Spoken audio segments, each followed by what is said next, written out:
எல்லா இடத்துலயும் தேடி பார்த்துட்டேன். துர்கா எங்கேயுமே காணோம். வீட்ல இருந்தவன் எங்க தான் போனா? நீங்க யாரும் பார்க்கலையா? என்னடா எங்களை கேக்குற? உன் கூட தானே நாங்களும் இருக்கோம். அவ எங்க போனா எதுக்கு போனான்னு எங்களுக்கு எப்படி தெரியும்? பெரியமா, இத்தனை பேர் இருந்தோம், யாரும் துர்காவை பார்க்கல. அத்தனை பேரை ஏமாத்திட்டு அவ என்ன மாயமா மறைஞ்சிட்டாளா? அசோக், நீ இவ்வளவு நேரம் தேடியும் அவ இல்லன்னா என்ன அர்த்தம்? என்ன அர்த்தம்? சொல்லுங்க பெரியப்பா, என்ன அர்த்தம்? அவ வீட்டுல இல்லன்னு அர்த்தம். என்ன சொல்றீங்க? ஆமாடா, துர்கா இங்க இல்ல. இல்ல பெரியப்பா, துர்கா இங்க எங்கேயாவது தான் இருப்பா. என் பேச்சுல நம்பிக்கை இல்லைன்னா எங்களை விடு. எவ்வளவு நேரம் தேடினியே, அவ கிடைச்சாளா? டே அசோக், வீட்ல இல்லாதவள இருக்கா நினைச்சு தேடினா எப்பரா கிடப்பா?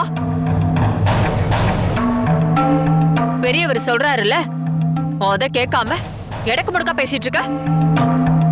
இத பாரு அசோக், நான் திரும்பவும் சொல்றேன், அவ வெளியில தான் போயிருக்கா. முதல்ல அவ எங்க இருக்கான்னு கண்டுபிடி. அதுக்கப்புறமா வெளியில என்ன வேலையா போனான்னு கேளு. இல்ல பெரியப்பா, அவ இங்கதான் எங்கேயாவது இருப்பா. ஓ, அப்படின்னா எங்களை விட நேத்து வந்தவ பெருசா போயிட்டா. ஐயோ பெரியப்பா, நான் அந்த அர்த்தத்துல சொல்லல பெரியப்பா. பின்ன என்னடா, நான் உள்ளத சொல்றேன். நீ என்னடா அவளுக்கு வக்காலத்தா பேசிட்டு இருக்க?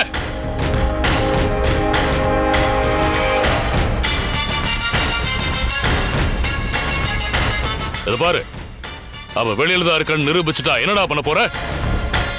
அவளை வீட்டை விட்டு வெளியில அனுப்பிடுவியா?